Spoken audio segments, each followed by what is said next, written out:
Welcome to Squashskills.com Fan Friday, and this week we're looking at backhand straight drive. Now Jack Taylor sent us in a clip here of him hitting a backhand drive, and then I'm going to compare it to my backhand drive. I've managed to flip me over using the V1 Pro software, so that I'm now a right-hander. It looks kind of strange to me having seen myself play left-handed all the time. However, here we are, we'll move forward. So just at the very start here, if we look at it, my racket face here is slightly more open than Jack's. You can see the bottom edge of his racket is actually closer to him or further towards the back wall, which means the face is closed. So if we move this forward a little bit, you'll see now as we go into the ball, it's a very good position here. I like the hand being out. His focus is very much on the ball, which is excellent. And then we move it forward a little bit more.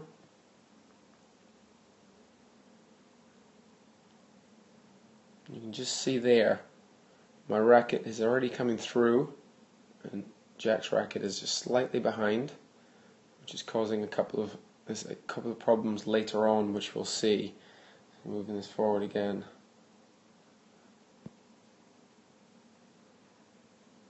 Here's just after impact, and you see to get that racket round, Jack's right shoulder is coming round, his hips are coming round as well. Whereas my back leg is much stronger and stationary. My head is still looking where the ball was. Whereas Jack's head is now looking forward. The wrist has gone through a fraction early, which means it's more of a push. And then you'll see the shot. So Jack's is hitting front wall and side wall. Whereas you'll see mine go actually down the court and into the back corner. Also finishing position, racket is way behind Jack's right shoulder, mine's still facing forward, which then really helps basically retain your position and your strength in going back to the tee. Left hip, it's come round. Left hip still very much stationary from my point of view. So recovery then is much easier. You also see these arms both being back here, which makes life very difficult for recovery. Imagine then Jack had to go in and hit another drop. The body weight's all coming back, both arms are coming back, and then has to go forward. Whereas if you look at my position, it's very neutral. Played the shot, dead still, I'm watching the ball now, and then whatever my opponent's going to play, I can then go on and get. Move forward a little bit more.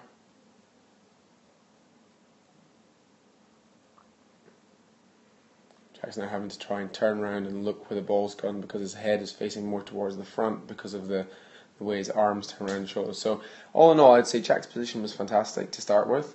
The racket, the body position was fantastic. The racket was slightly turned over, which then caused a lateness of coming through, which then means he had to use his wrist to push the ball through to try and get it straight. However, I'm guessing that Jack, one of your biggest problems is that you hit front wall, side wall quite a lot. By holding your position more and opening the face of the racket, get the bottom edge of the racket through. It's with every shot, racket head speed, bottom edge of the racket through, and get that ball hitting the front wall, floor, side wall. That means the ball will go through, and you'll get a nice strong position, a nice solid shot, and you'll have control of your body. You'll be able to watch the ball go into the corner.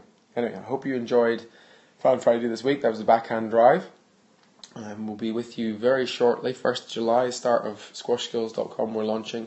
We're very excited. Everything's coming together wonderfully, and we're going to be offering, every time I look at it, it's an amazing product, and it's an exciting thing for squash. It is definitely going to change the way coaching is done in squash worldwide. So thank you for joining us, and I hope to see you again soon.